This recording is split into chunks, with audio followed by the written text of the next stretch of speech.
Oh, I guess it would help if I added myself to the stage. You heard?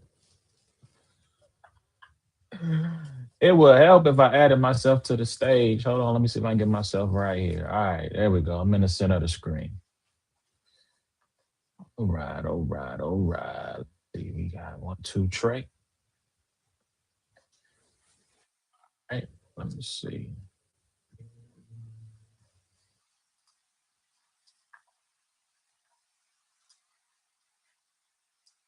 Almost there, y'all.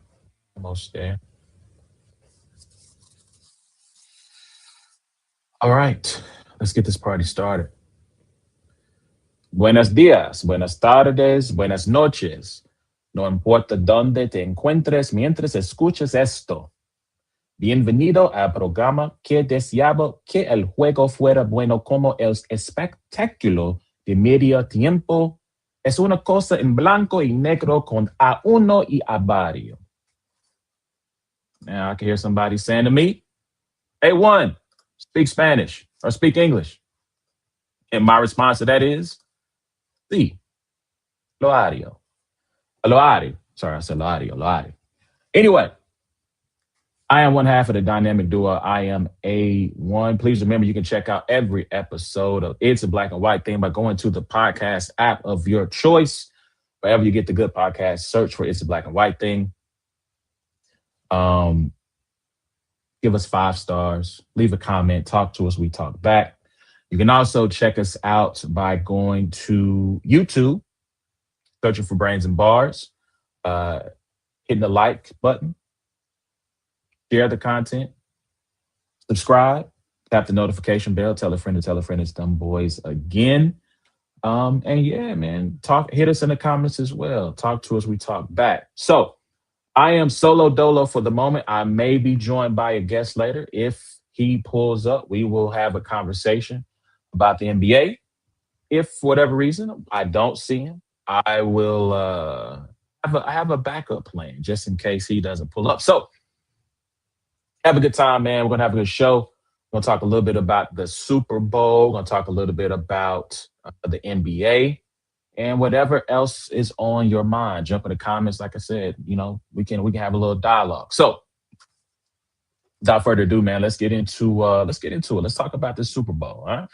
So Super Bowl 60 went down this weekend. Patriots versus Seahawks. Seahawks dominated from start to finish. Ended up winning by 29. Scored 29-13. Kenneth Walker III ended up being the Super Bowl MVP, much to the chagrin of like my homie Ricky, who thought that the kicker should have been the Super Bowl MVP. He was not alone in that sentiment. There were lots of people who thought that the kicker should have been the Super Bowl MVP. And I'm like, well, somebody had to get them to that point. And Kenneth Walker III was responsible for a lot of the offense that took place for Seattle in that game. And so to me, he rightfully got MVP. But I want to start off by talking about the Patriots because I think nationally televised games or standalone games, lots of narratives are formed based on that. And I think people, if maybe this was for whatever reason, if you were hiding underneath the rock, maybe you're not a huge football fan, if this was your first time ever being a part of or watching the Patriots play or watching them in the Super Bowl, you might come away thinking that this team is not worth your time, that this team is not very good. And that would be an incorrect assumption. I understand that all the talk about their schedule. The schedule wasn't tough. They had one of the easiest schedules in the league. I pointed out the fact that their team did not have the toughest path in the playoffs in terms of facing competent quarterback play. They had challenging weather conditions in 2 of their 3 games, which affected the offensive performance. And so I equated this team to the 2021 Cincinnati Bengals. The offense was a lot better for the Bengals, but they just kind of had these little funky games where the offense would sputter at certain points. The defense had incredible turnover luck. The defense played really above its head, over its head, all the way up until the Super Bowl until finally Matthew Stafford was able to put enough plays together. And Aaron Donald, shout out to Aaron Donald. Aaron Donald was able to make enough plays to keep them from winning the Super Bowl. So I want to start there, and I want to give respect to the year that they had. They had an amazing season. The Patriots are about a year or two ahead of schedule. In they set, I think I saw a stat that said they set the record for the greatest 1 year turnaround in the history of the NFL. That paralleled the team that mention I made of the Bengals. They're number two. That was their 21 season was the second greatest turnaround in one season in NFL history. And so shout out to the organization. They spent a lot of money, brought in a lot of talent.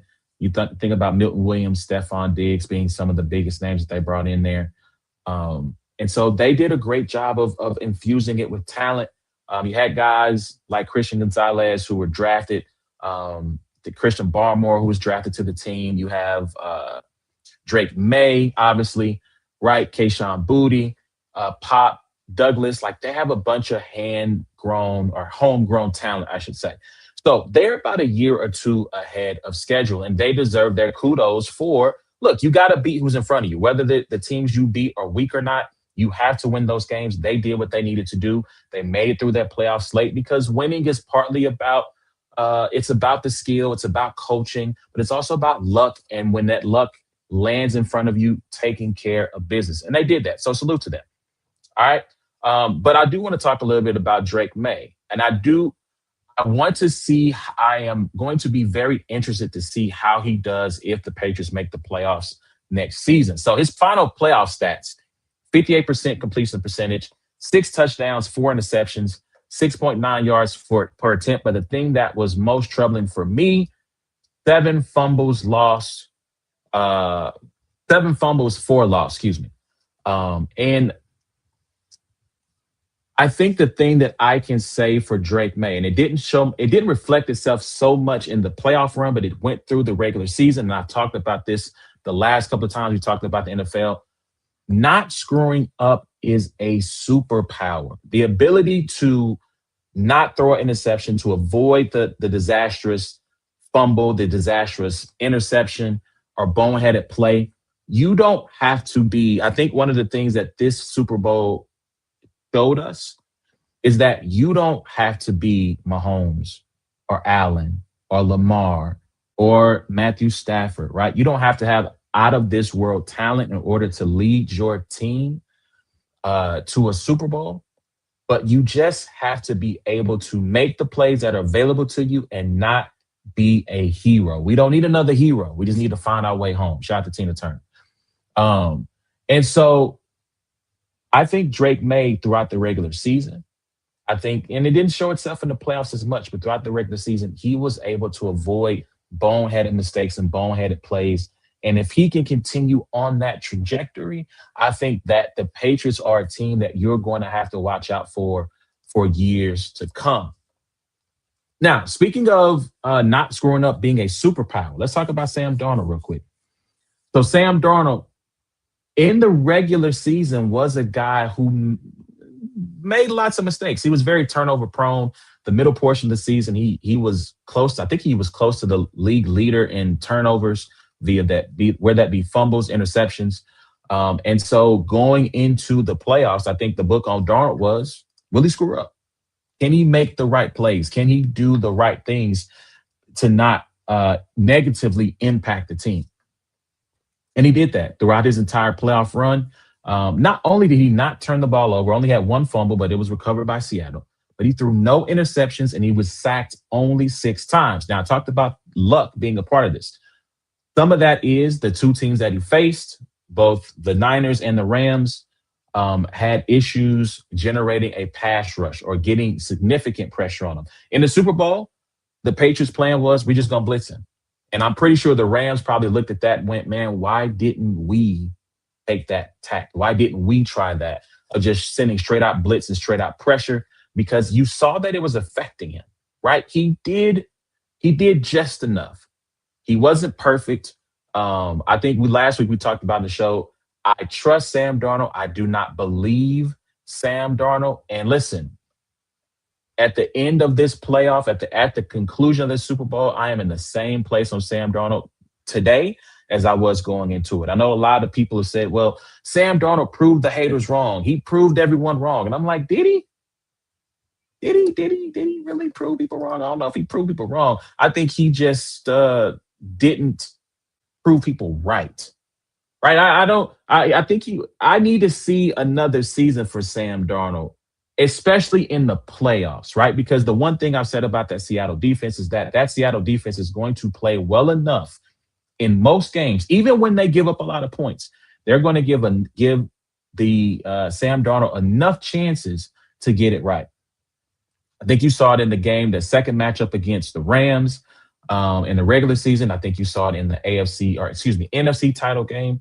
If that defense is good enough, especially in that back end and up front, right? Like I don't want to shortchange, Leonard Williams, Derek Hall, Demarcus Lawrence, and those guys. They are very good up front, but that secondary is so quick, so athletic, and they have length and size that they can make up for a lot of deficiencies. And so, again, congratulations to Sam Darnold. Polite golf clap. You did your thing. Like, you are a champion, and that can never be taken away from you. But for me, I need to see it again. Like, especially in the playoffs. I think Sam Darnold is stamped when we talk about regular season performance.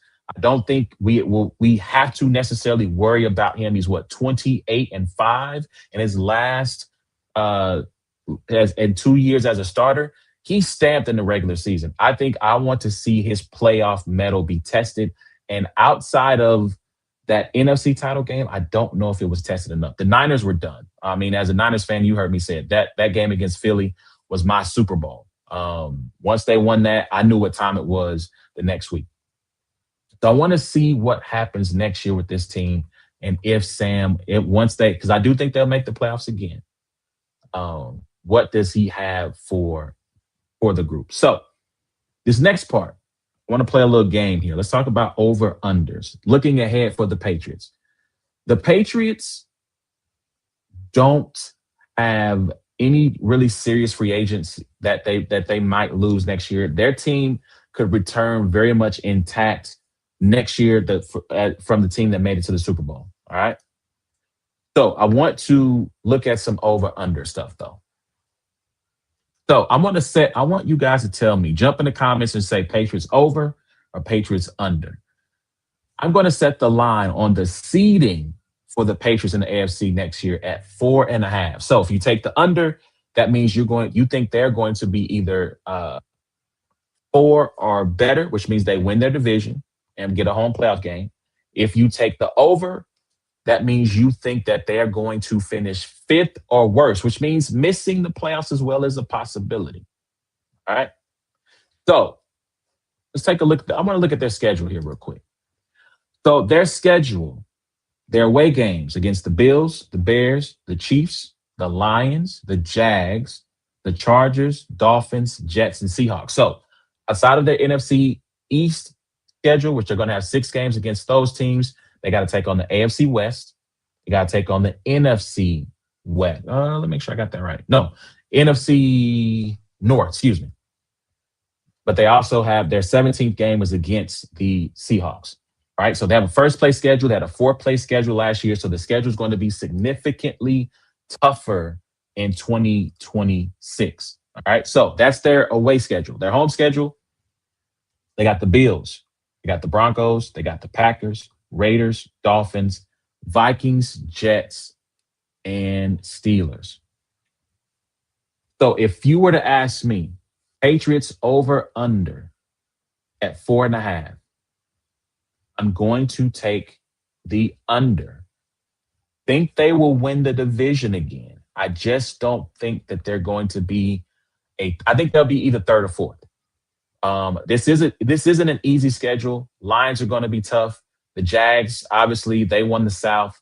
I expect the Chiefs to bounce back, so that's going to be a tough game, and it's going to be on the road. They got to go to Seattle again this year. I wouldn't be surprised if they used that rematch as the opening night matchup in Seattle. Let's see.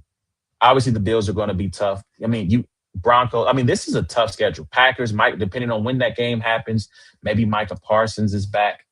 So, yeah, man, I think this is a tough schedule. And so I do think that they'll win the division. I think they're good enough. I think Mike Vrabel's a good enough coach that you have to give them their respect. But I think they're going to finish in the top four, win their division. But I don't think they'll be a two seed. I think there's going to be maybe a Broncos, maybe a Chargers, um, especially if they get to stay. If the Chargers have better injury luck going into 2026, that could be a team that could end up within the one seed. The Texans, if CJ Stroud can figure out what's going on with him, the Jags, like these are all teams that I think could finish ahead, have the potential to finish ahead of the Patriots. Let's jump into the Seahawks. So I put the over under on the Seahawks seating at 2.5. I want to put a little bit of respect on their name because they are the defending champions. But they have some key free agents, and I didn't go through the entire free agent list, but four key free agents for the Seahawks going into next year, where I believe they have 60 million in cap space, so they can make some moves to retain some of this talent on their squad. We got Rashid Shaheed, we got Kenneth Walker III, we got Kobe Bryant and Tariq Woolen, who are four of they're major free agents on the roster that they might either have to replace or choose to resign. As far as their schedule, they got the NFC West, Cardinals, Rams, and 49ers, both home and away. But they have to go on the road to face Philly, Washington, Denver, and the Raiders. So they have the AFC West to take on out of conference. And on the home slate, and they play the Panthers on the road. On the home slate, again, they got the NFC West, but they get the Cowboys, the Giants, the Chiefs, the Chargers, the Bears, and again the Patriots. I am going to take the over. I want to take the over. I think that the NFC, for a minute, the AFC has seemed like it was the stronger conference, especially when you think about quarterback play. But when you look at the NFC now, obviously within their division, I got to put some respect on Brock Purdy's name. I have been a skeptic, but Brock Purdy has played some really, really, really good football. So Brock Purdy, shout out to Neff in the building. Brock Purdy, I'll answer that comment in just a second. Has played really good ball. Obviously, Matt Stafford said he's going to come back and play again this year. So that's two of the teams in your division that have really good quarterback play. It remains to be seen what's going to happen with the Cardinals. The Commanders, Jaden Daniels is going to be back, right? You look at the Bears and Caleb, and I'm going to say Caleb Love, Caleb Williams, right? They got Drake May, Dak Prescott's on the schedule. Jackson Dart's going to be on the schedule. Justin Herbert's going to be on the schedule. This is going to be a tough schedule. I am going to say they will not win the division. I think it's going to go to either the Rams. I won't say depending on the health of the 49ers, 49ers could be a tough out. But I'm going to predict as of today in February, the Rams are going to win the NFC West. And so I think that they will end up I think they make the playoffs, but I think they're going to be a wild card team. So I think they'll make the playoffs. I think I would predict that the Rams and the Niners and the Seahawks all make the playoffs again. I think they will continue their run as the strongest conference in football. And so shout out to Seattle. Shout out to DeMarcus Lawrence, by the way. He came out in the preseason, in the offseason, and said, look, I don't think I'll ever win a title in Dallas. I wanted to go to a place where I think I can win a Super Bowl. I believe I can win a Super Bowl. A lot of people clowned him for that statement. I was one of the people who clowned him for that statement. He proved me wrong, man. And so shout out to him believing in himself and going and landing in a great situation for him. Shout out to Mike McDonald. He's going to be a problem for years to come. And yeah, man, it was a good NFL season. I want to go back to this comment real quick, though. Dr. Neff, he said, I thought Diggs and Kayshon Boutte would be the saviors. I think so. As far as the game itself, I think the issue that Drake May ran into in particular, and the line. Drake May was the most sacked quarterback in the league. I believe he had 68 sacks. He was sacked 68 times last year. It was either 68 or 60, one of the two. I think that the pressure from the Seahawks got in his head, right? Everyone made a running joke of Sam Darnold seeing ghosts because he said that against the Patriots. But I do think that the Seahawks made Drake May see ghosts. I think they bought the pressure. They got home quickly and effectively on those first 2 or 3 drives. And I think for the rest of the game, I'm not sure he saw the field in a way that he should have. And when he did, he was late. He was inaccurate because I do think that he was concerned about that pressure. And sacks are important. I don't want to downplay that. But if a quarterback believes that you can just simply pressure him and not necessarily hit him, I think you can get him off his mark. And I think that is what happened. I think that pressure got to him the first 2 or 3 times. And then once we got there, that was it. That was it. He couldn't stay on his mark, and he got in a little bit of trouble. I want to answer this last question. I'm gonna bring my homie to the stage as I answer this last question. Loso, My guy. what up Yo, with you? do you need me to move the camera? Uh, Or is it yeah, good right turn it. here? You might be good, right? You might be good where you at. Okay, yeah, yeah. If I'm good right there, that's fine. Yep, yep. Hold on. I went full screen mode, and I didn't mean to do that. I wanted to hide the vertical. There we go. How you doing, man? I'm doing well, bro. I'm already gearing up for a couple battles, bro. So I had to duck off in Panera Bread and try to write, but you know me. Whenever we get to talk sports, I'm here. Yes, sir. Yes, sir. So last thing on football, we can jump into the NBA. If Jonathan you Nephew need me said to, you if think you need me to chime in, bro, if you need me to chime in and give my expertise take, I will. But go ahead. he said you think the Chargers gonna be the best team in the AFC West. No, I think that's still the Broncos. I mean, you gotta listen. The champ stat, you gotta beat the champ. To be the champ, you gotta beat the champ. And so the Broncos are the champs of the AFC West. Shout out to the Chiefs. I'm always going to give them the benefit of the doubt because they got Mahomes, and if he is back and ready to Mhm. go to start the regular Yeah. season, it's always going to be a chance that And they and get right back to the top. and what pick do they have? They have pick 9. What's that? Jeremiah Love? Come on, So, A1. What is that? Jeremiah Love? so we'll see. Every mock draft I've seen has the Saints picking Jeremiah Love, and like there's always one pick outside of like the first pick where it just everyone mocks it and it ends up happening. So Jeremiah can end Yeah. up going to the Saints, which I wouldn't be mad about that. But if Mahomes gets his Jamar Gibbs, if he gets his like three down back, like what are we gonna do, bro? What are you gonna do?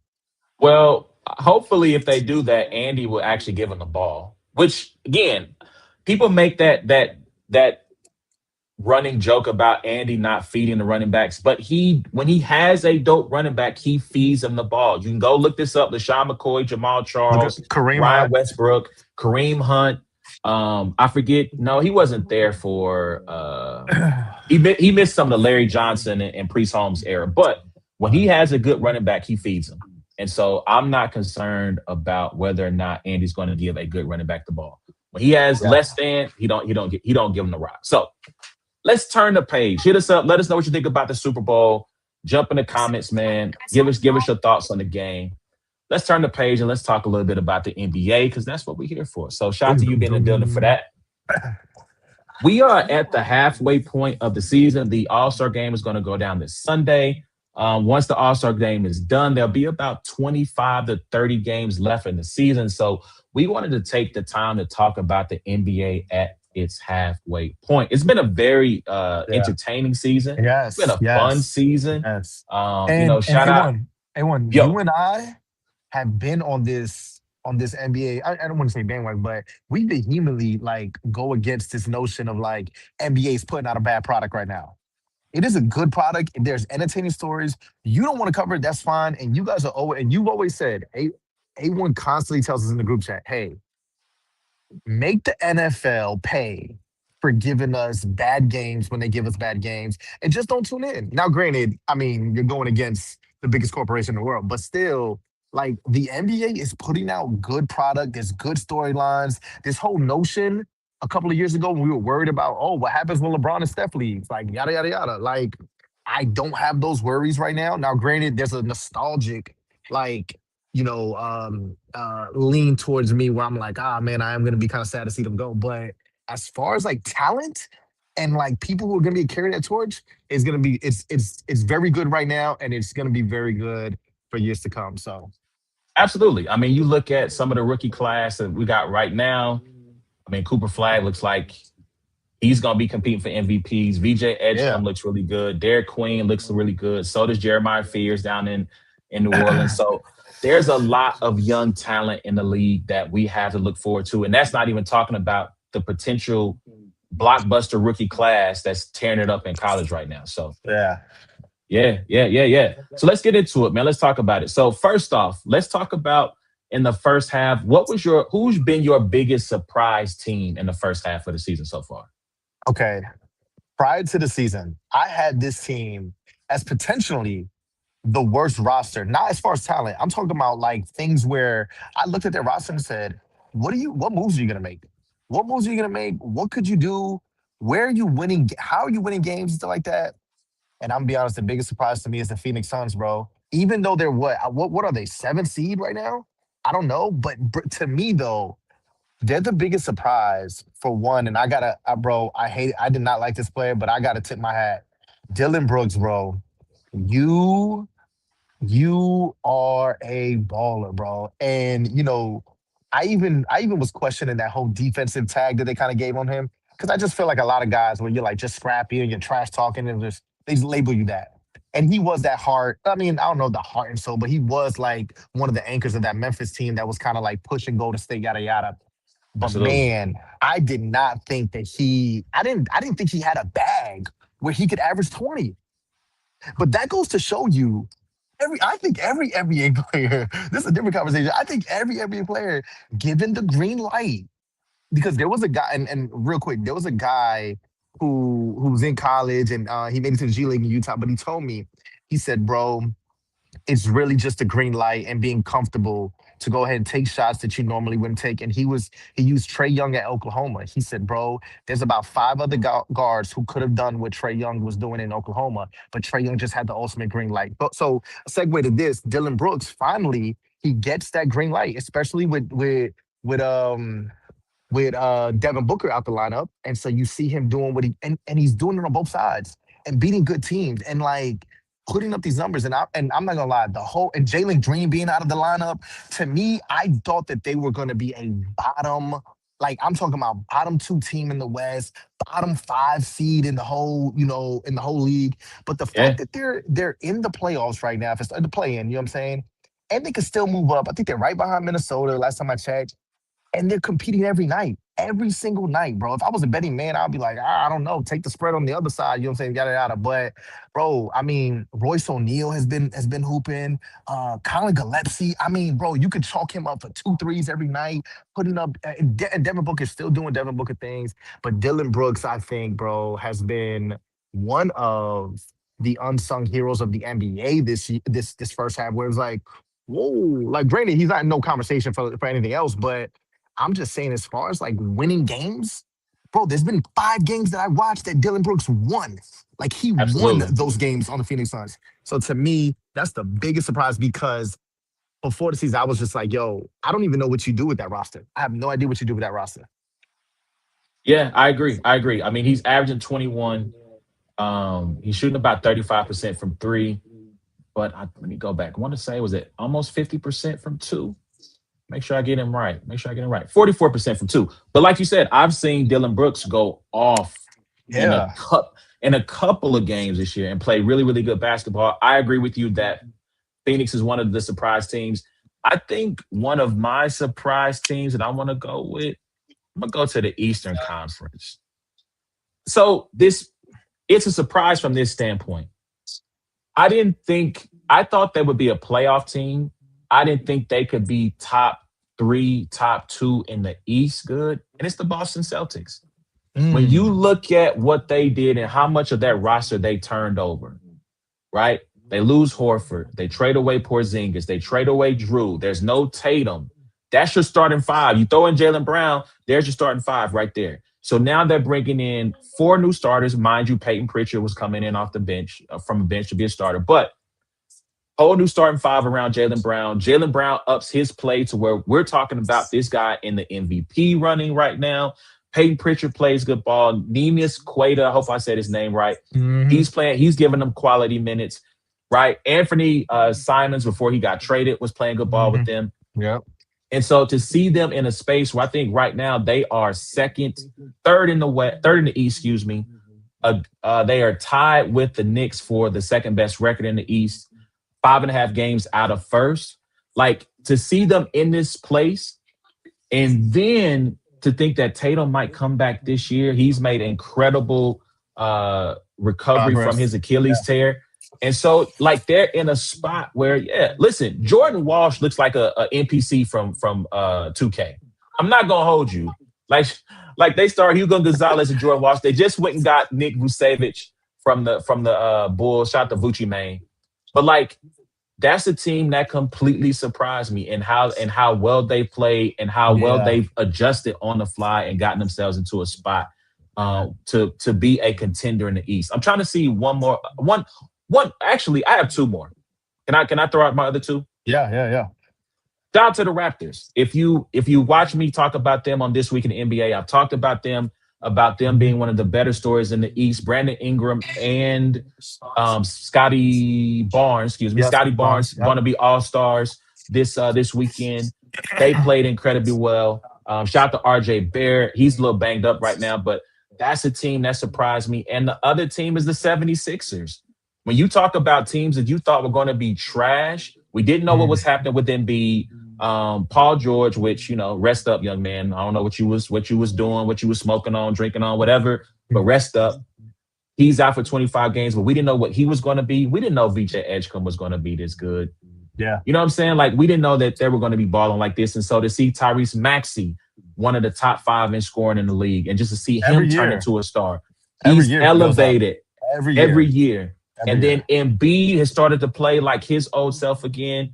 This is a team that they could shock. They could shock. Like if they get in a matchup with the Knicks or the Celtics, they have the ability to shock them in Oh that yeah. first round. Oh So yeah. yeah, Oh those yeah. those those are some of the surprise teams for me. Anybody else you got in that surprise list?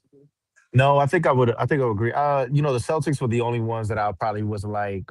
I mean, it's weird when you break it down. I see where the surprise is coming from, but because they have championship pedigree, even with those guys gone, like I mean, Derek White is just. I mean, he played on the Olympic squad, and he was. You got to think about it. We're talking about a guy who Steve Kerr saw and was like, uh, "You're more valuable to us than Jason Tatum." You know what I'm saying? The All NBA Jason Tatum. You know what I'm saying? And so like you have guys on that squad that can do everything. And for me personally, now granted, I won't come out, but I was always one of those people that I was like, I don't know who's better out of Jason Tatum and Jalen Brown. I was never the guy who was just like, yeah, Jason Tatum is like really the real number one. Like I knew, I just always saw Jalen Brown's game, and I was like, oh, he could go get it, he can go do it, he can get it done. He's the number one guy too. He could be the number one guy, and bro, there's certain now. Granted, I didn't think he could do it to the extent that he's done it because I mean, there was a stretch where he was what 30 plus in like I mean, certain amount of games. Like I mean, Yeah. he was getting to the cup, bro, and we know he's a two-way player. So I mean, that was the only team where I was kind of like, when I see them, I'm like, oh, but you had the pieces there. I'm looking at squads where I was like, yo, there was just question marks all over. How did you get it done? But yeah, I mean, Toronto's definitely a good option. But yeah, I would agree with you on those. All right. So if we're going to talk biggest surprises, we got to talk biggest disappointments. Who would fit the billing for you on biggest disappointment? And I feel like we're gonna have the same team. Yeah, and maybe I mean if we're on the same page, maybe because we talked about them before. Man, the Orlando Magic. So they're also in the seventh seed, right? Which kind of like it's like, oh, Lowe's, you just praised the seventh seed on the West. Yeah, but here's the thing: the Magic were already a playoff team. Then you bring in Desmond Bain, who was, oh, the missing piece. You just needed some shooting. Here's the thing, bro. The Magic still have not figured out how to utilize Paolo and Franz Wagner on the court at the same time. Like it just hasn't. To me, it hasn't. Like this whole fake Rashad Lewis, Hito Turkoglu type of thing that you got going on. Yeah, you know what I'm saying? I'm old enough to remember those big guards because that's what they are. They're these big like forwards, right? Who can get to the cup, who can also shoot, and that's what Rashad Lewis and Hito Turkoglu was. And they were a big matchup problem for LeBron and Cleveland. That's why LeBron and Cleveland didn't get to the finals that year. But Yeah. with these two guys, like it just seems like when they're both on the court, they're in each other's way. And they both can put up 20. And so Wagner's missed the last 9 games. But to me, bro, you have talent. Like, bro, look at somebody like Anthony Black from Arkansas, bro. This is his what, third year over there? I don't know. I don't know what year he's on. I know he's young. Bro, I didn't think he could be this good. And he's young. He's young because he was like 18 when he got drafted. Bro, he's out there doing everything. He's out there doing. If you watch a Magic game, he's all over the floor. He can assist, he can rebound, and he can put the ball in the hoop. And you're looking at him, Desmond Bain. Yeah, obviously, you got Paulo, who's supposed to be, to me, he's supposed to be in that conversation. Maybe not with Cade and everybody, but like a tier under. And now Yeah. I'm having conversations like, are you better than Cooper Flag? Like, are you better than am I wrong for that? Like, am I wrong for that A1 though? Like I just don't know because my thing is like you're to me, I just thought you would have been putting in a performance night in, night out where it's like, oh, you have your team as a 3 seed, which we thought, 3 seed at least, and you were kind of like, in that top 10 MVP conversation. Maybe you're just not who I thought you were. That's just what it is, which is fine. But the Magic as a whole, I just think that you're too talented. You're too many talented players on the squad to not go ahead and Jalen Suggs, bro. Like if you watch them, bro, these guys go at it, and then they're losing games where they should not lose. And so I just think that, like I said, I had them as a 3 seed. I had them as a top 3 team in the East. And they're, they're gonna be a playing team, bro, if they don't get if they don't turn around. So last year when they were pushing, was it the Celtics in the first round? It was a competitive series, right? It was a gentleman's sweep, but it was a competitive 5 game series against Boston. They hadn't had shooting for several years, but defensively they had one of the best defenses in the league. And this year it has slipped tremendously, and they've made improvements offensively. Like the offensive rating, they were 27th in the league last year. There's they've made a slight improvement. They're 21st in offensive rating. Defensively, in points per game, they were first in the league. Now they're 14th. So they have slipped, and some of it has been injuries. Um, but like you said, Paolo's not been the guy that he was advertised to be. He was supposed to be Yeah. the number one. He was supposed to be a top 25 player in the league. And when you mentioned the fact that who would you rather have, Cooper or Paolo, the fact that is like I had to think about it. And I think right now I think you might have to lean Cooper. Yeah. Yeah. Today. I'm talking It's about today. Forget today. the future. Today. Yeah, yeah. And so I think when you look at this team, like I thought Desmond Bain was the missing piece.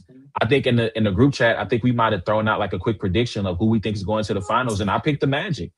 I just Mm. thought defensively they were going to be solid. And I thought the addition of Desmond Bain, because Desmond Bain he's not just a 3-point shooter, he can also get his own shot. He can also create some offense for you. And so to see that, that they are, like you said, they were seventh in the East last year. They're seventh in the East right now. They have not improved in the standings from year to year. And I don't know if they're better than the Sixers. I don't know if Yeah. they're better than, just a couple of teams who are ahead of Toronto. them. Toronto. Toronto, Cleveland, right? Like, I don't know if they're better than those squads. And if they face the Knicks, I would say it'll be a competitive 5 game series, but the Knicks will win it in 5. Yeah. And that's disappointing. That's very disappointing to me because, like I said, I thought that was a great team. Trying to look and see if there's another squad that I find to be disappointing. I mean, not really. I feel like everybody else has kind of been who they've been, who they're going Yeah. to be. Yeah. I Yeah, was trying to man. think either. Nah, Nobody else. nah.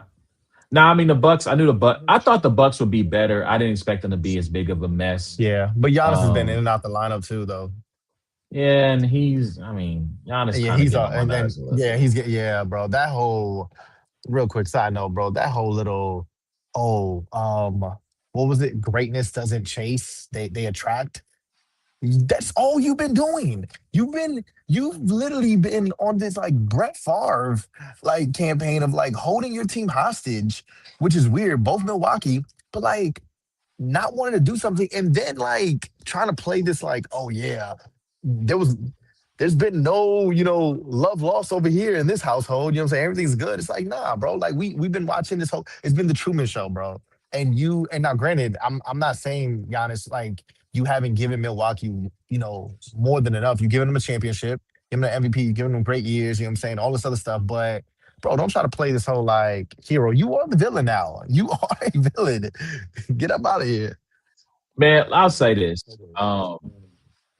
Giannis, I understand that you want to win championships. I understand you want to compete for championships, and I'm not mad at you for having that desire. But I think you need to stay where you are. Stop all of this. I love her. I love her not things you got going on with the organization. The one thing the Bucks have been willing to do for you is they've been willing to try to go out and make moves to make you happy, to keep you satisfied. They haven't always worked, right? They went and got Drew, they went and got Chris Middleton. That turned out to be a good deal. When that kind of ran its course, they went and got Dame Lillard. They hired Adrian Griffin when he wasn't working, although he was 30 and 13 at the time and he got fired. They fired him. You go get Doc Rivers. That hasn't worked. Like the one thing they have consistently tried to do for you is to go and find talent and put a team around you. You're never going to be loved anywhere else the way Milwaukee's going to love you because you brought them a championship. If you go to Golden State, you're just another sous chef for Steph Curry.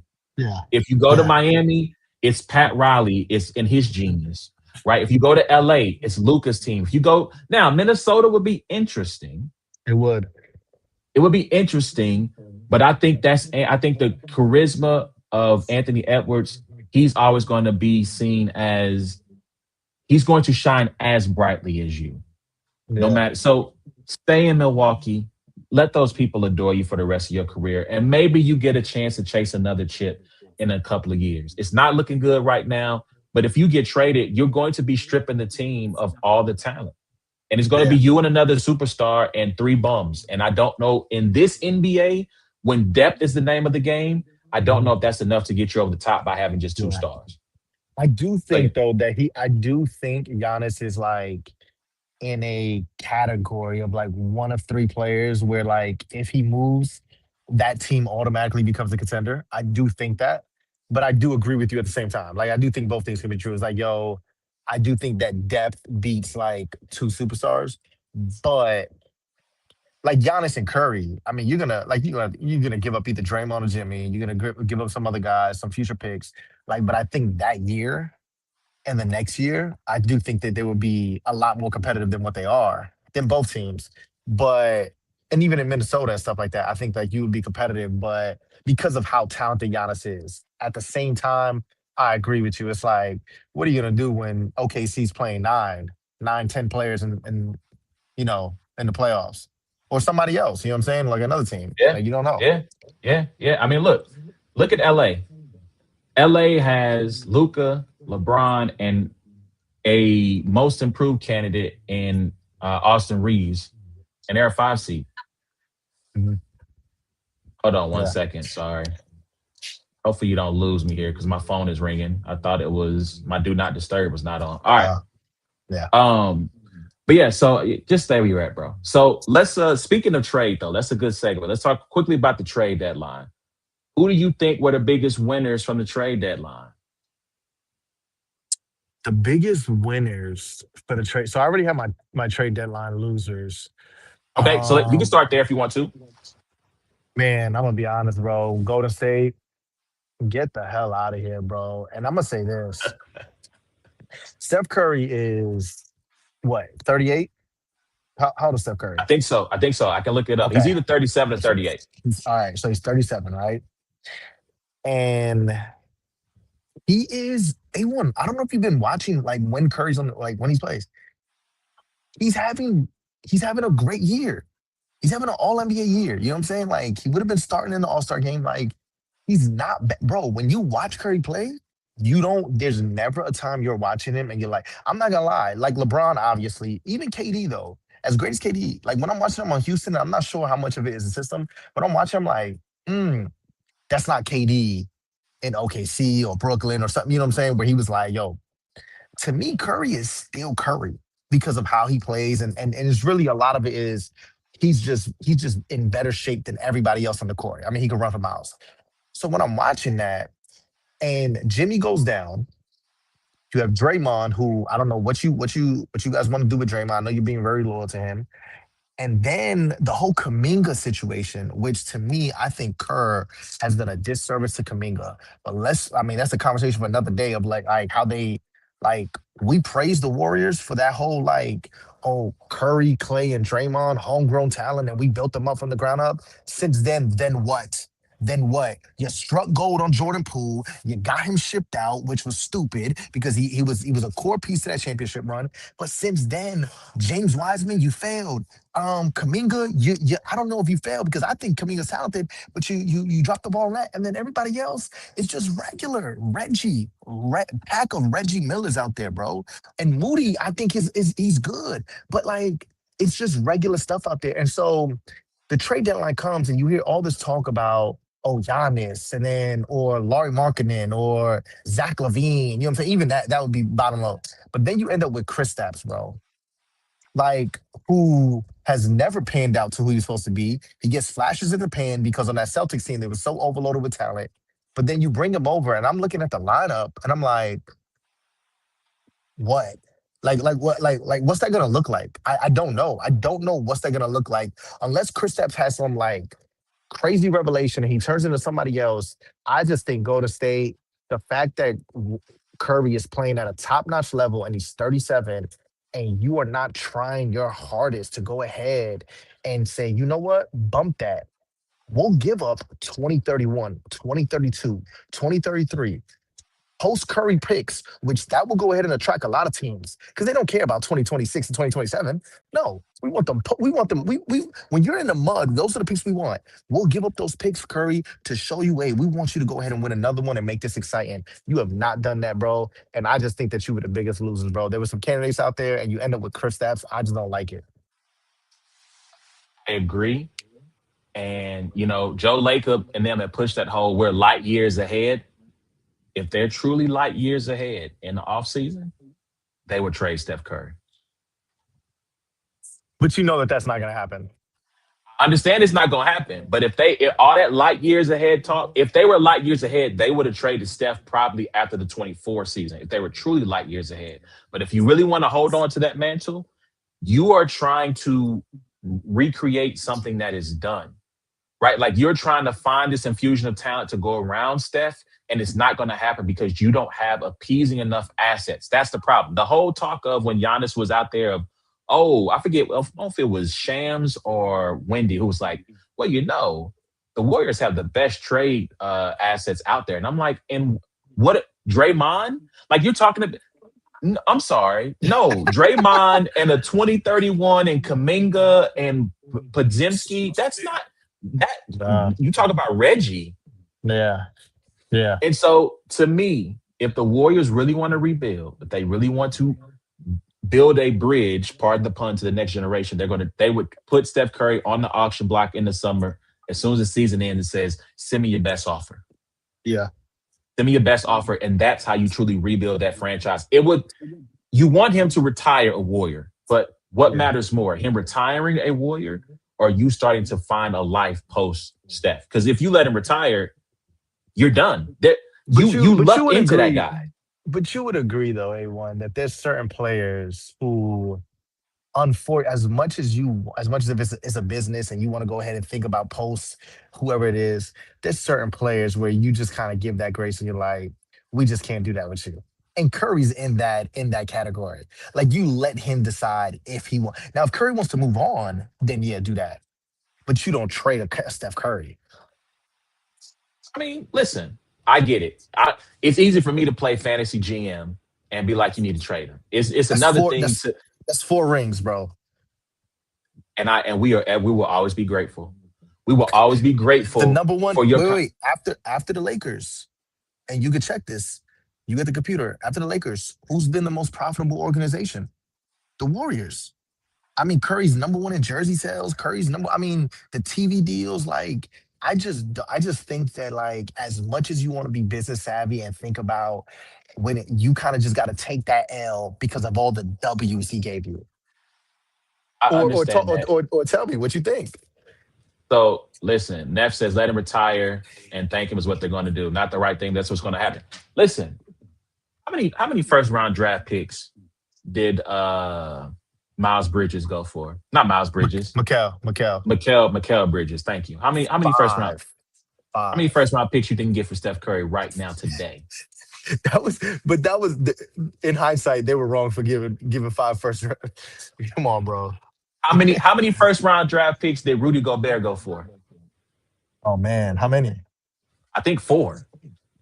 Yeah, yeah, you could If get, I but I mean, no one's gonna disagree on the assets that you could get. But at what point do you say LOM?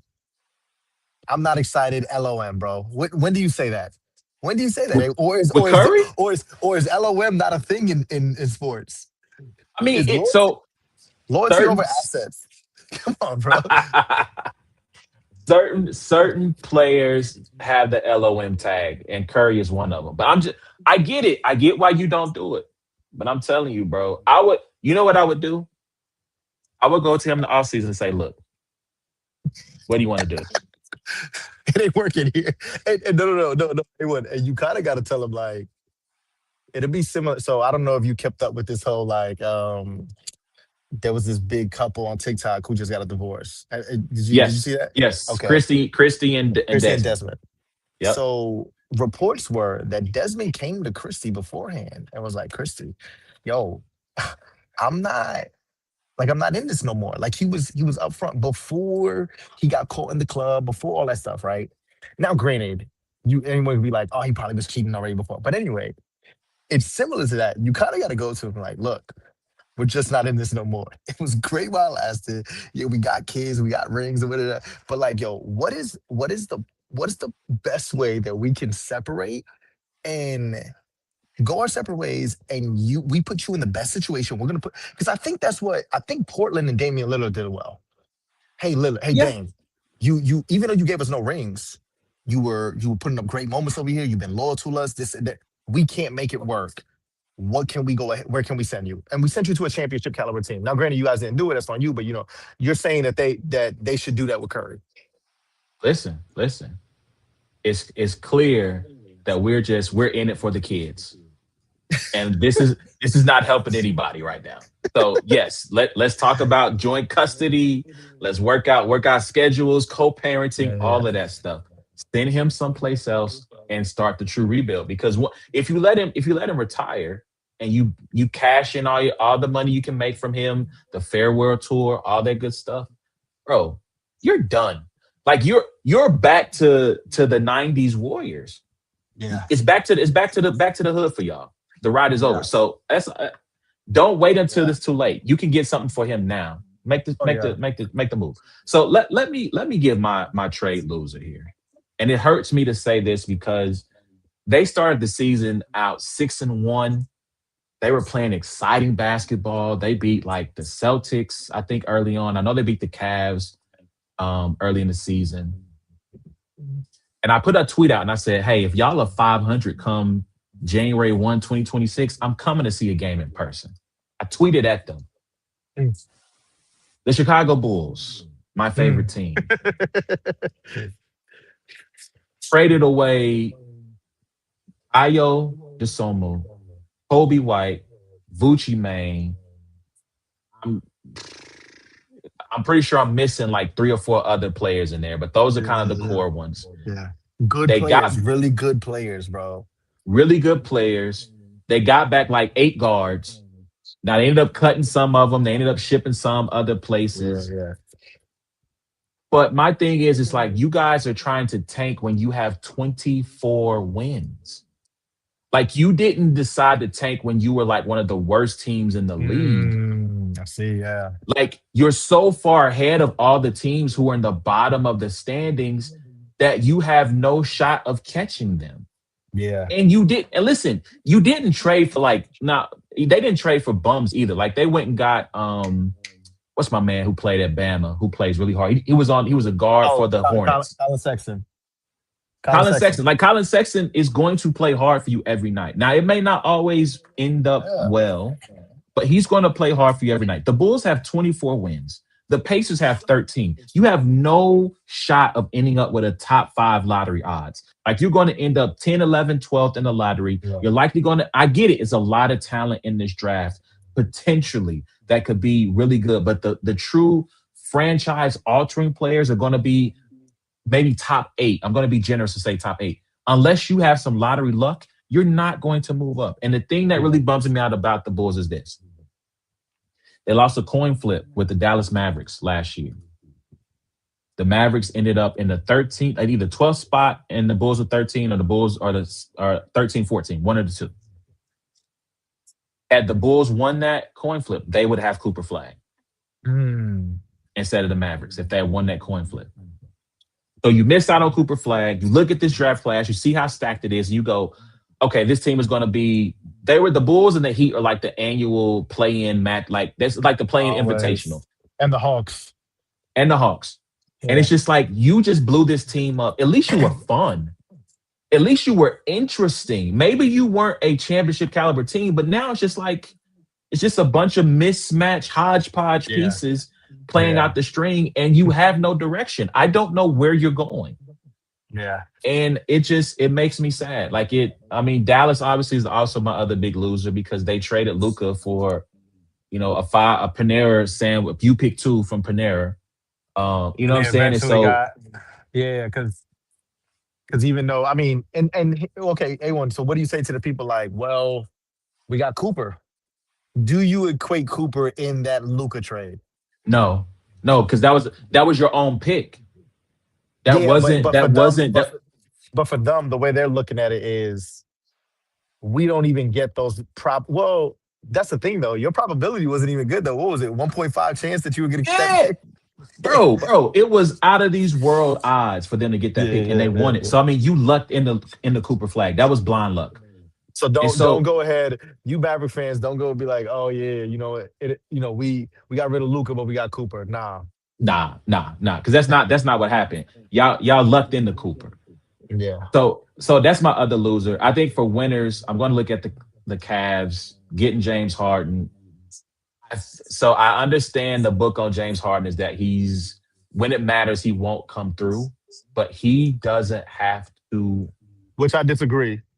I'm one of those. As much as you're a Westbrook apologist. I'm a Harden apologist, and I hate that. But that's we can talk about that whenever you're ready. But go ahead. Also, hold on. Somebody wants to hold on. The highest draft rise in NBA history. Yes, someone Wyatt Borden. I think he thinks you're his goat. So Wyatt Borden, there's your shout out right there. Your Loso is your goat. Shout out to you, my guy. All right, so Harden, when how many games in his career has he come through in the clutch in the playoffs? Not the regular season. He's an amazing regular season player. Okay, You can't. so There was that wait, one wait, game in the wait. bubble. Yeah, but what you're gonna and this is what you guys like to do. You guys like to go ahead and take these game 7 stats, right? My only problem with that though is like when I pull up the stats, I mean his point per average is not terrible. And one, it's a 7 game series, bro. It's a 7 game series.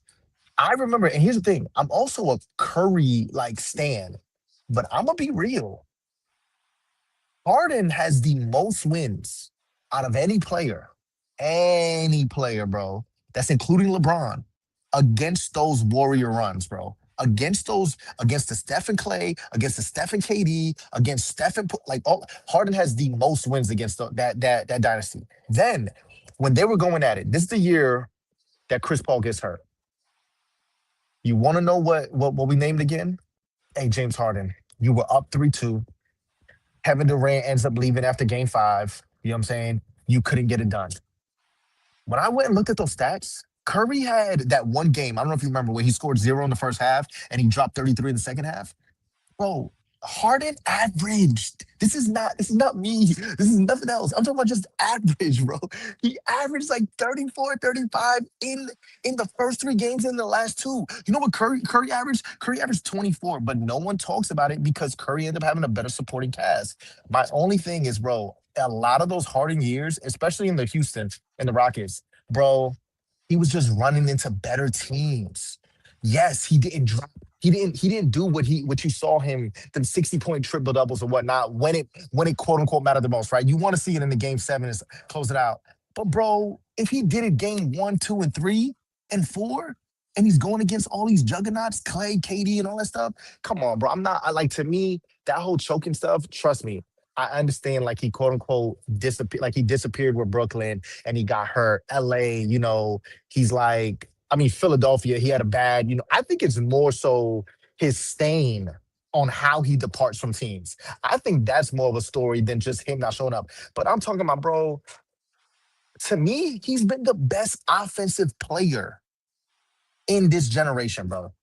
In this generation. From the 2010s, he's been the best offensive weapon I've ever seen in the 2010s, bro. And we're in 2026, and I still haven't seen nothing like James Harden.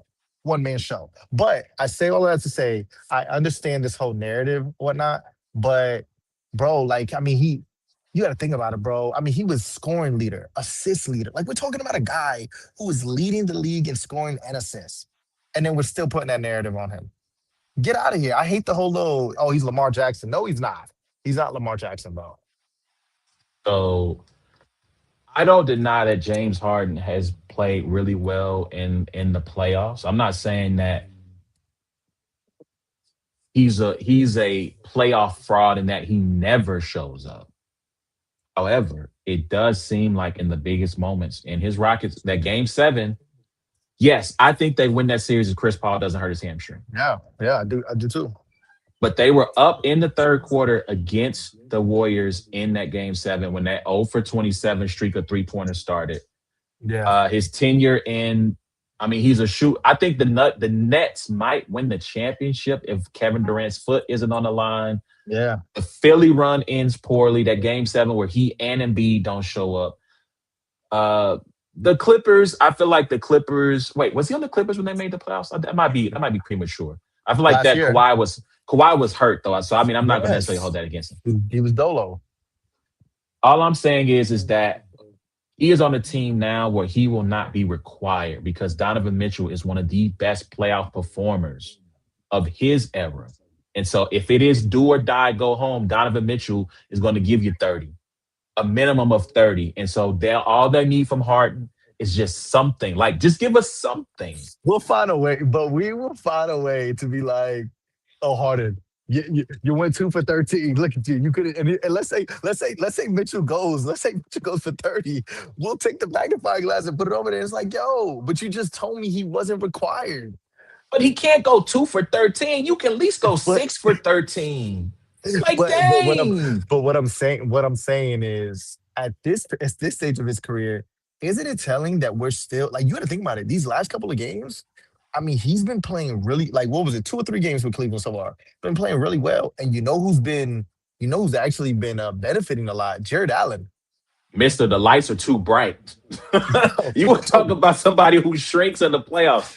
The lights were brighter than expected. Hopefully, he can unlock Jared Allen because they're going to need that in the playoffs. I have been on this bandwagon to Evan Mobley in order for the Cavs to truly take the next step forward. He's got to be the one. But if they got Harden who can then unlock Jared, maybe they nah, don't need Evan. nah. I'm gonna be real with you, A1. And I had to look in the mirror and come to grips with this, bro. Evan Mobley, look, bro, we gotta let sometimes we just have to admit we're wrong about certain players. You're just not him. And you know who else is in that range? Chet Holmgren. As the more I watch him, and let me say this, wait. I'm not saying that they're not a second or third option. To me, they're closer to third than like a solid second. But what I'm saying is this: Evan Mobley and Chet, they're gonna finish their careers. The like to me, like their peak, like Bam. And meaning this, Mm. they're never gonna average. We keep waiting for all three of those guys to have a season where they average 26 and 12.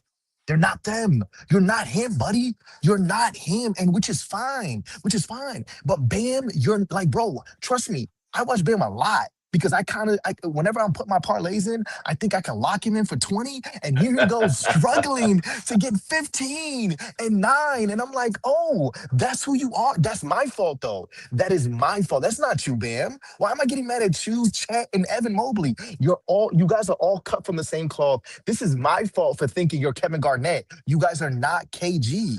And I have to be okay with that. And I think you have to be okay with that. So unfortunately, in the playoffs, I'm actually going to be more trustworthy of James Harden than I am Evan Mobley in big times. I mean, I think James has earned that, right? That he's going to earn the trust. I just, again, when it comes down to it, James, we won't need you to carry us down the stretch. That's what we got Donovan Mitchell for.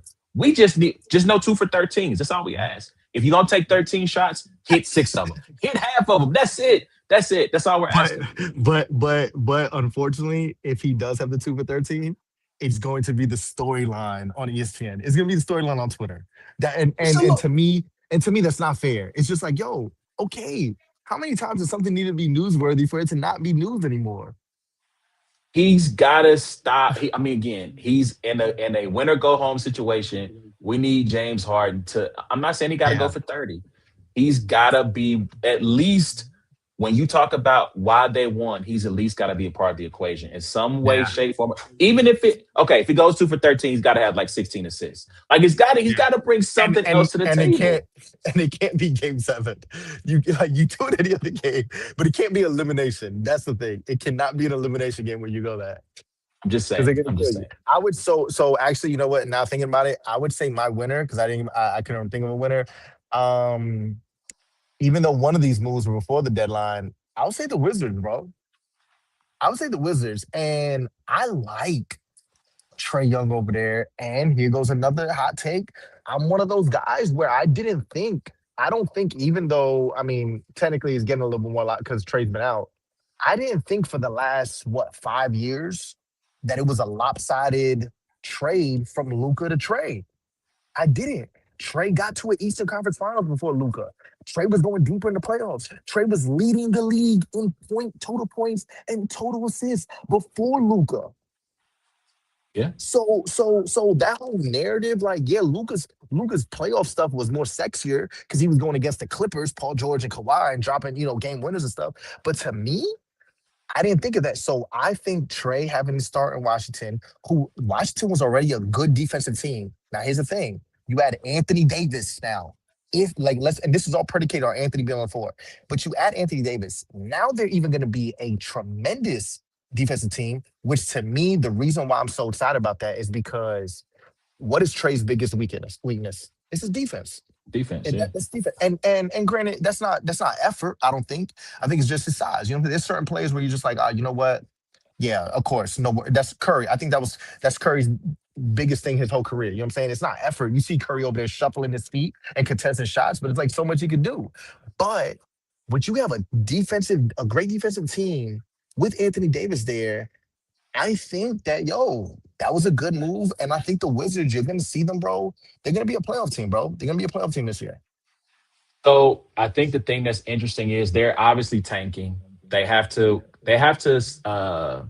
If they end up in the top four of lottery odds, their pick won't fall outside the top eight, which allows them to draft one of these studs in the upcoming draft. So if you look at Trey Young, AD, Alex Sarr, Trey Johnson, Bub Carrington, Keontae. I forget if there's two Keontaes. I think this is Keontae or Keyshawn George. I think Keyshawn Yeah, George. yeah.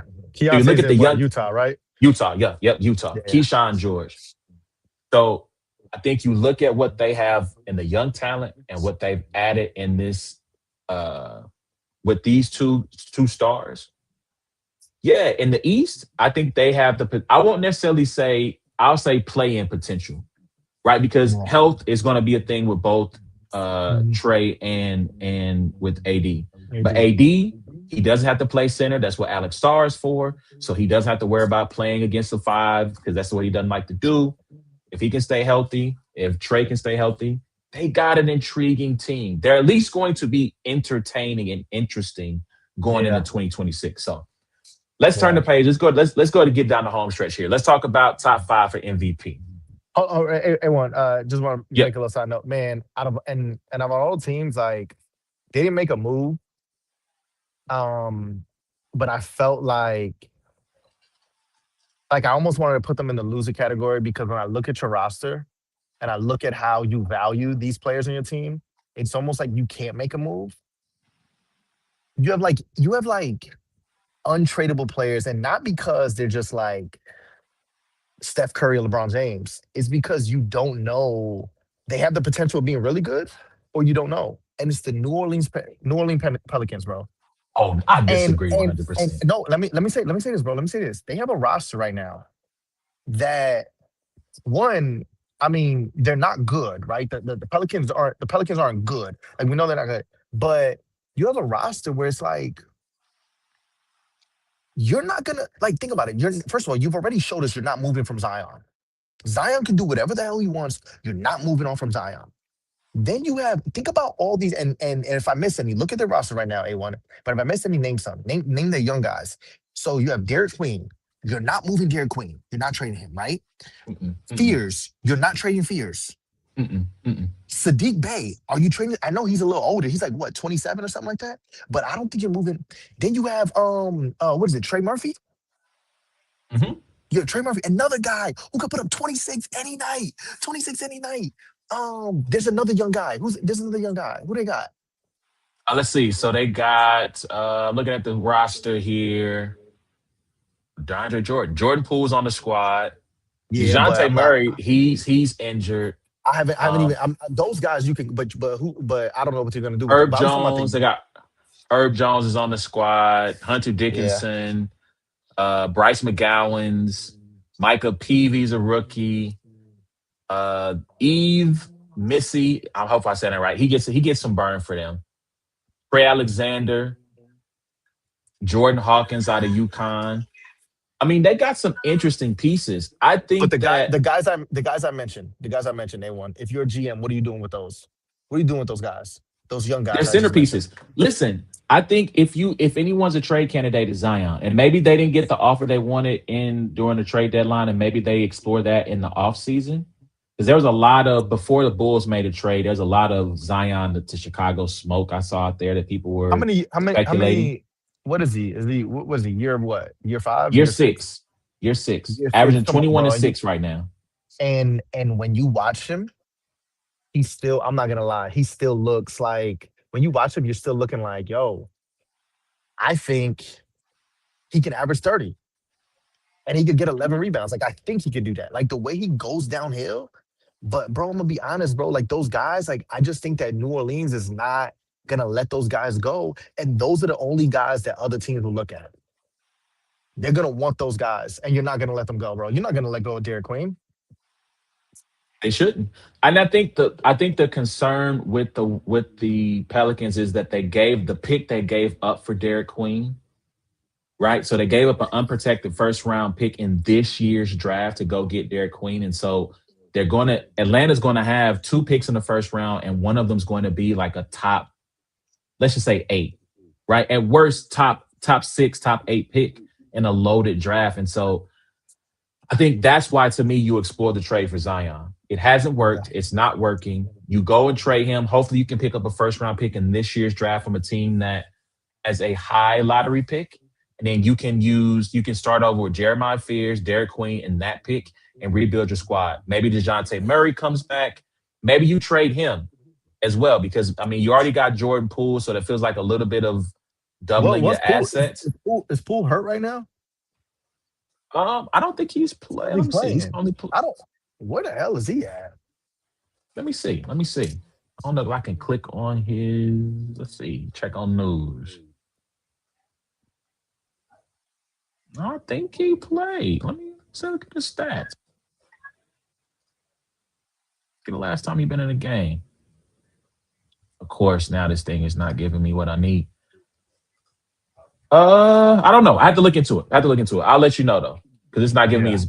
his game log. But and I haven't watched the Pelicans game lately, It's been a I while haven't since I seen watched him. the Pelicans play. Yeah. But nah, but I mean, I understand what you're saying. If they keep Zion, I think they got something interesting. But if they trade him, I think they become infinitely more interesting. You're Yeah. right. He has been out for a while. Okay. He's been out for a while. All Okay. right, so let's look at MVP. Who you got your top five for MVP? All right, top five, man. And number five, and this is off the top of the head, but this is who I got. I got Victor Wembanyama, bro.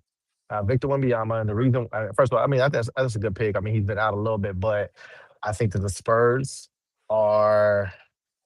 I mean, they've proven they're better than OKC. I think that they've proven I mean, OKC won zero smoke with the Spurs, zero smoke with the Spurs. The only reason why I have him at five and not higher, I just think that, I mean, even when he's out, I think the Spurs can win games, bro.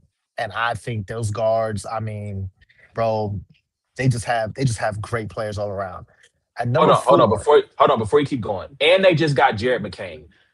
That is not fair. I don't know if you remember Jared McCain last year with Philly. oh, you talking He about you was talking about playing. OKC? Yes. Oh yeah, yeah, yeah, yeah, yeah, yeah, yeah. Yeah, Yeah. but So they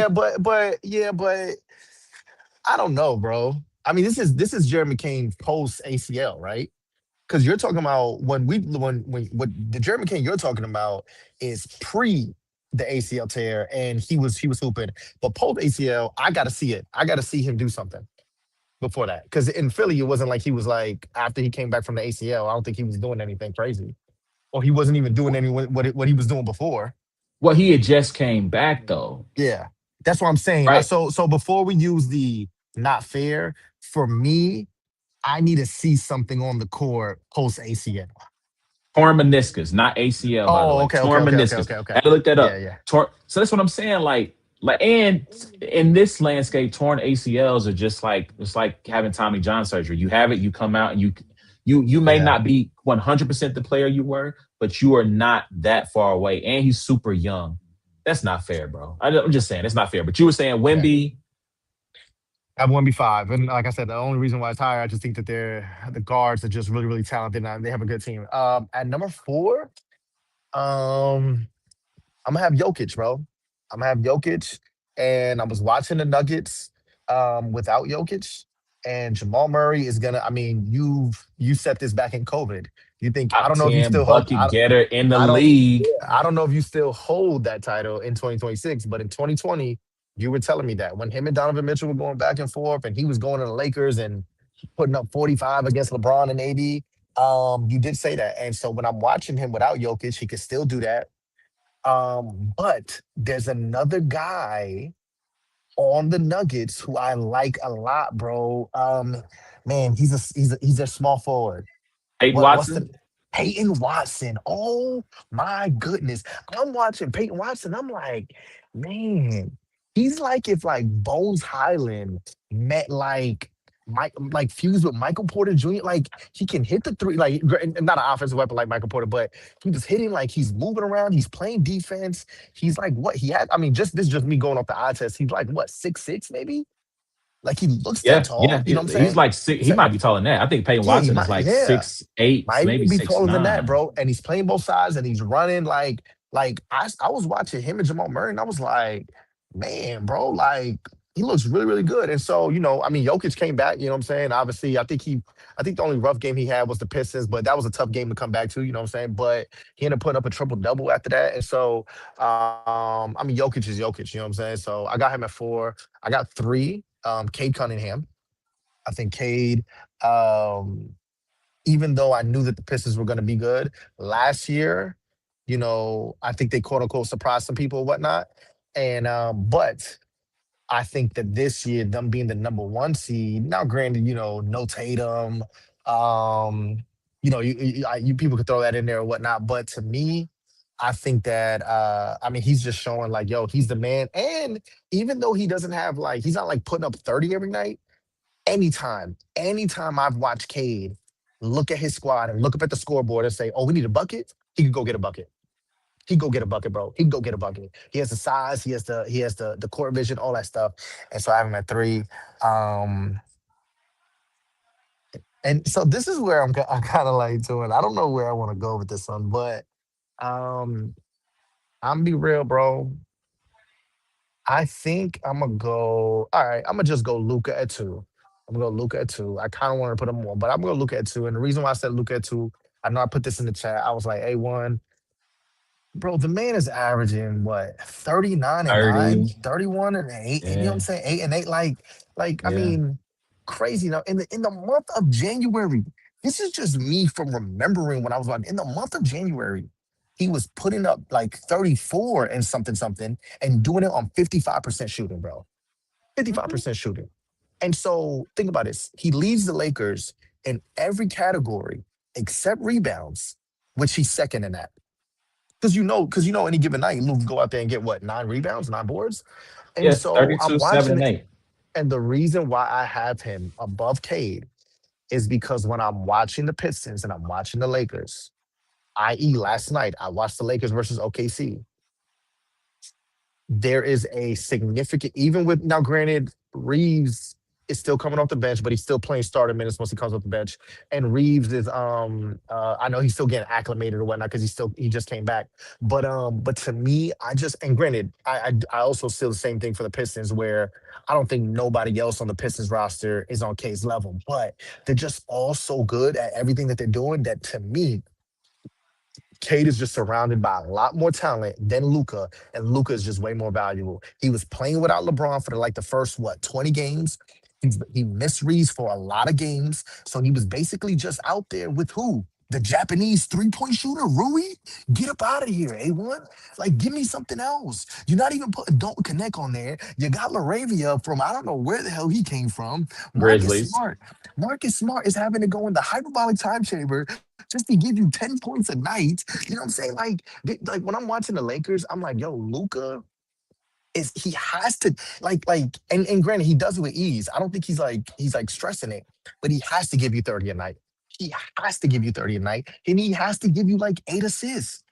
So to me, that is why I give him. I almost wanted to put him number one because I also say that to say Shay is up there because it just seems like he is effort, not effort. Like it looks more like effort, but bro, I mean, he just gets 30. Like you, even when you think he doesn't, when you hit the refresh button, you're like, oh, he got 30. Like he just edged it, but he put in 30 off of middies and free throws, and so he's in there. But last night when I watched it, I was watching the game versus the Lakers, and he's not on the court, and Luca's not on the court. And Jalen Williams was on minute restriction. But Jalen Williams, when he was in the game, he took Was over. getting busy. Getting The busy. last bro, he came in the fourth. He didn't play, if I correct and if my memory serves me correct, and I watched that whole second half. He didn't play the last 6 minutes, and he didn't get into the fourth quarter until like the last, like probably under 5 minutes, bro. And he gets in the game A1, and he scores at least like 10 to 11 points, bro, to seal the victory. If not, the Lakers would have won that game because Reeves and LeBron and everybody else was making the right pass, right play, just to go ahead and get and take the lead. But he ended up doing it, and I just think that even though, like I said, I downplayed Chet earlier. I think that him, Lou Dort, Case and Wallace, Alex Caruso last night came off the bench and hit what three, four, five threes. I don't even know. You know what I'm saying? He's playing defense. Those guys can. Everybody on OKC, everybody on OKC can lock up. I mean, I'm not talking about there isn't one person that you can go to. Shea, who is an on-ball, great all defender, he's probably their weakest link, bro. He's probably their weakest link defensively. So to me, that's why I want to put Luke up there. But the only reason why I don't is because the win-loss column is just such a wide gap between the two teams. I think I would be doing the disservice to Shea. And bro, you're the reigning MVP, and you've been putting up the numbers, and so it is what it is. So I got Shea one, Luca two, K three, Jokic four, Wemby five. Cool, cool. So I respect your list. Like I don't no diss, no slander. Your list is your list, and I rock with that.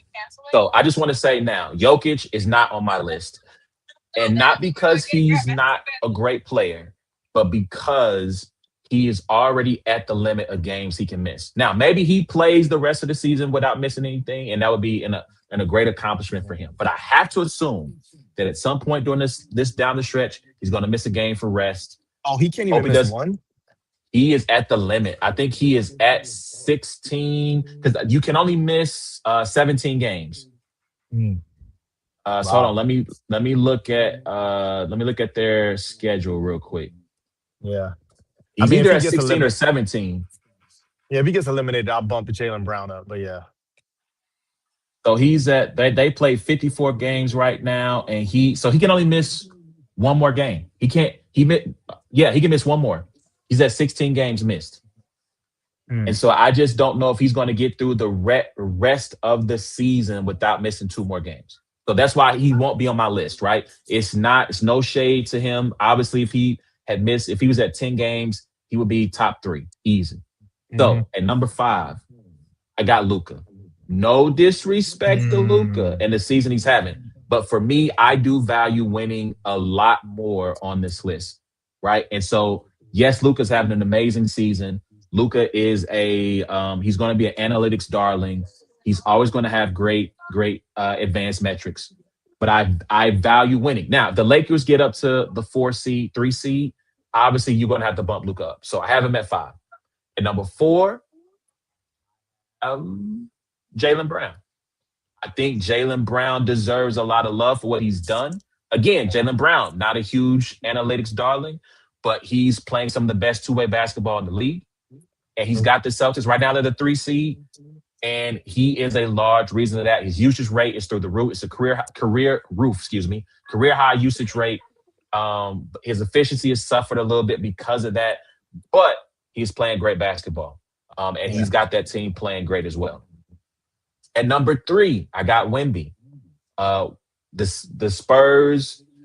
I talked about the Emirates Cup, the NBA Cup, being a launch pad for teams, and I had the oh yeah, Rockets. No, excuse me, not the Rockets, the Raptors and the Spurs as teams who could announce themselves as being a playoff contender, and the Spurs have done that. And like you said, they played the defending champs, I think 5 times already. They won 4 of them, right? So I got Wemby at number 3. Number 2, Cade Cunningham. I feel like Cade Cunningham is not getting enough love. They have the second best record in the NBA, right behind the Oklahoma City Thunder. Um, he plays hard, and I'm going to talk about this in another kind of solo commentary. But I think there you can start the conversation of who would you rather take today, Cade or Luca. And I'm not saying that I'm not saying that you should take Cade over Luca. I'm not saying the conversation could be long. It could be really short. Who do you want to take, Cade or Luca? Luca. Next question. Okay, cool. I'm just saying I think that conversation is there for the reasons you mentioned of he's a cone on defense. And Cade, while Cade is not Shea, he's not Shea in terms of the two-way player that Shea is, but he tries on defense. He leads by example on that defensive side for the Pistons of being in the fact that I'm the best player on the team, but I'm also going to make sure I'm playing good help defense, make sure I play good one-on-one defense, and not just let my man blow by. And so I think that he deserves to be number 2. And then number 1, it's got to be Shea. I yeah. think analytically, he is playing as well, or if not better, from an analytics standpoint as he was last year. They have the number 1 seed in overall in the league. And look, styles make fights. So I would love to see them versus the Spurs in the postseason. But there's not many other teams where I have trepidation if I say them versus the Nuggets. I think they can beat the Nuggets. Yeah, Rockets, Lakers. I think yeah. they can beat those teams. Phoenix. I think Phoenix could give them a run. I think they can beat Phoenix. Right. Mm. I think right now the Spurs are the only one I'm kind of looking and going, I don't know. Now, but the only thing I say about that is regular season success does not equal postseason success. So you can't guarantee just because they beat them 4 out of 5 in the regular season doesn't mean they'll do the Oh same in the yeah, postseason. yeah. So that's my top 5. I'm going with Luca. I'm going with Jalen Brown. I'm going with Did I miss one? No. Wemby, Cade, and Shea. So that's my top 5. Yeah. Yep. I'm with it. All right, I do man. think I Anything? do think Oh, go Brunson. ahead. Go I ahead. think Brunson. I think Brunson. I mean, what are the next 3 seed? 2 seed now. So Oh they had that little run, little rough 2-week patch. yeah, So honorable mention MVPs. So this is from Sheldon. I think Brunson is one. I think Anthony yeah, Edwards, Tyrese Maxey. yeah. Tyrese is up I'm, there. tr- I'm trying Yep. to think. Is there anybody else that we're missing? I mean, I throw Jamal Murray in there just because I felt like he helped. I think the Nuggets went nine Keep and them five without afloat. Jokic. Yeah, he helped keep Yeah, them afloat. And they're still top four in the West. yeah. Does KD get any votes for you? I think so. Absolutely. I think KD doesn't get enough love. Like if we're building out to a Like, is he top 10, top 10? I think KD's top 10. I think KD's top 10 when you think about MVP. Yeah. Trying to think, is there anybody else we're missing there? I don't think so. Yeah, I think that's a good one. Anything else? Real quick, who would you have for coach of the year? I think that's the last topic I had on the board.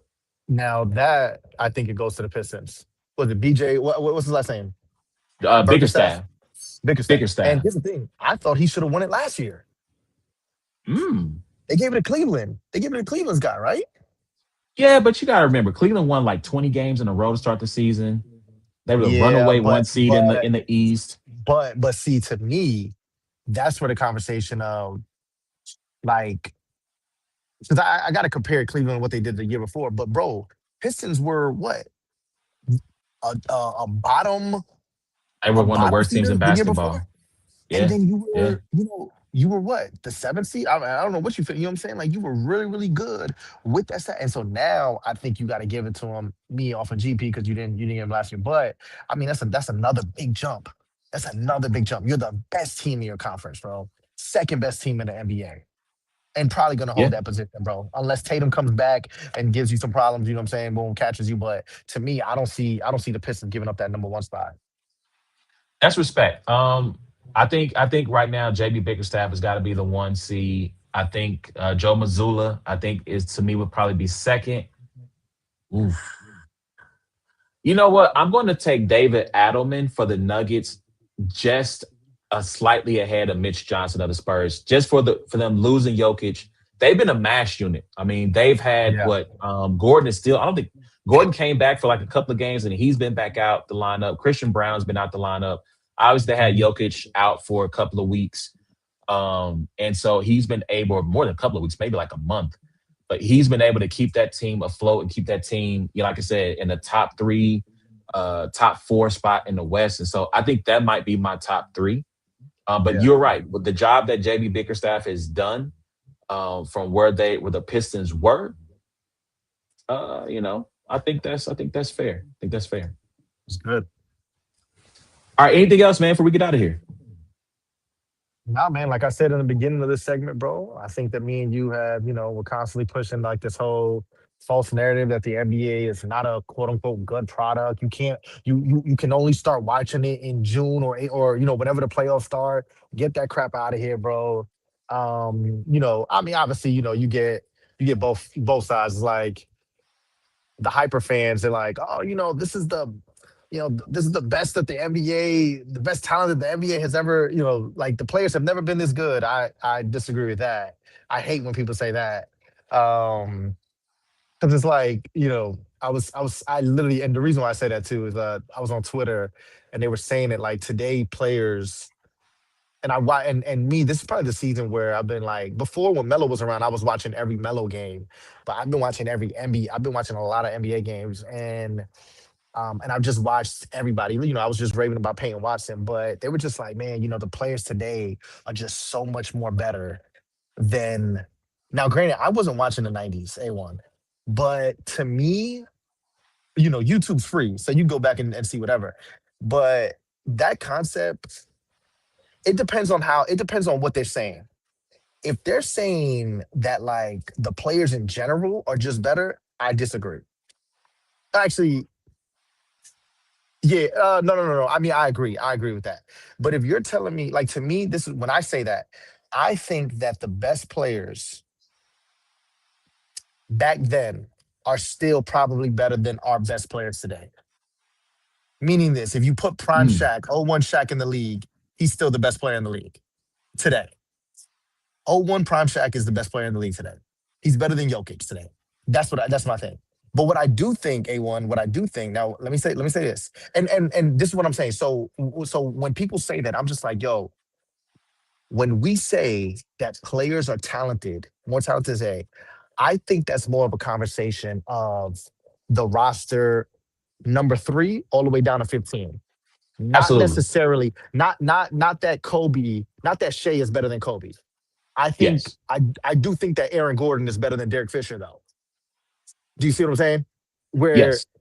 yeah, like those players, like player three, four, five, like yeah, Peyton Watson to me is better than Rick Fox. You know what I'm saying? Like that to me is true. But Shea is not better than Kobe Bryant. Like at least when I'm watching it, like Jokic, you're not better than Prime Shaq. Like I mean, there's probably areas in which you are, but I'm Yeah. just saying Yeah. Yeah. you fit those guys in today. I'm just like yo. So that's where I'm like the talent. Yeah, if you want to start getting into the guys who aren't max players, yeah, but those players. So when I see people saying that, I'm like, yeah, like hold your horses or whatnot. I think that there's great storylines. Me and you, we were talking about storylines before. I think we were even arguing about the Christmas games that happened like beforehand when NBA finally put them out. And I was telling you, I was like, man, I just feel like they could have like set it up a little bit better, but it was still good. I just think day in and day out, bro. The Hornets, bro. The Hornets. Can we show them some love? Like even though they lost that game, um, they lost the game to the Pistons. Even after Miles Bridges and Musa whoever, Diabate. yeah, two of your starters get kicked out. They were still competing. They were still competing, bro. I think that all the talk about the draft class coming next year, to me, I'm like, whoa, are you even going to be like? Don't get me wrong, like just off the eye test and potential and stuff like that. Yeah, I see it. But are you going to be better than this draft class? Because this draft class, think about the year that Cooper Cup is having to have just to be like the runaway rookie of the year, which we all thought he was going to be. But if Cooper Cup was slacking, Conker Super bro. flag, You but know I what I'm got you. saying? Yeah, Cooper Yeah. Flag. Yeah. Yeah, Cooper Flag. You know what I'm saying? Con over there in Dylan Harper. If he was anywhere else besides San Antonio, he would be averaging 15 a night, bro. Averaging 15, but he's coming off the bench because there's three other guards ahead of him. You know what I'm saying? You have all these rookies or whatnot. I just think that like there's a lot of talent right now, a lot of talent coming in, great storylines. We're trying to see like who's gonna do what. The vets are on their way out, but I mean, we'll see, bro. And I know everybody's like, oh, and then I think the Spurs whooping OKC is letting you know, like, yo, pump the brakes on this whole repeat thing. Pump the freaking brakes on this repeat thing. You got to go through San Antonio, bro. And we're about to see, we'll see what that looks like. Yeah, yeah. So let me show some love real quick to this draft class. You mentioned Flag, Harper, Edgecombe, Knipple. Trey Yeah, Johnson VJ. has Yeah, Trey Johnson can shoot. Like I don't know if you've seen him for the yeah, Wizards. yeah, yeah, He's got a burner on him. yeah, Colin Murray Boyles is a nice depth piece for the Raptors. Cedric Coward is playing really yep, well for the Grizzlies, yep, but he's playing for the Grizzlies, so no one's noticing it. Let me see who else. I mean, Walter Clayton Jr. had won the dunks of the year. Um, yeah. He just Drake got moved Powell. to Memphis. Yeah, yeah. Nick Clifford, like for the Kings, like there are players here who um are maybe not headliners, but like Ryan Kalkbrenner with the Hornets. Like they're just you go up and down this draft class, there has been some really nice contributions They're all from producing, top to bro. bottom. From top to Yeah. bottom. And so yeah, like I'm excited for this draft class. I'm excited for what's to come. Um, here's the last thing I'll say, and I'll shout out to Sheldon because he had this comment. The whole talent conversation is all relative to how the game is played or the trend to how to play the game. I hear what Loso is saying, and I think the nuance on what you're saying is that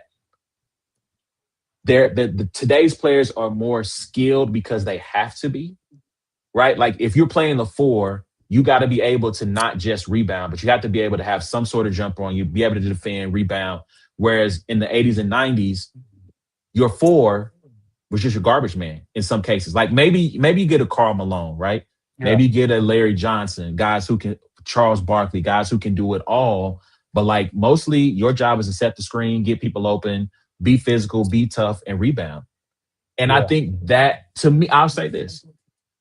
There was more variety in how the game was played back then versus now. It is more homogenous. It's more dribble drive, five out. We're trying to get into the paint, get to the layup, or kick out to the three, right? And so the game is not there's not as much variety. There is variety. I don't want to act like it's not, but it's not as much variety.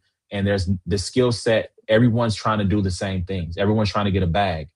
And that's just not everybody's thing. It's not everybody. Everybody won't have a bag. And so, Yeah. how can you make yourself valuable if you can't?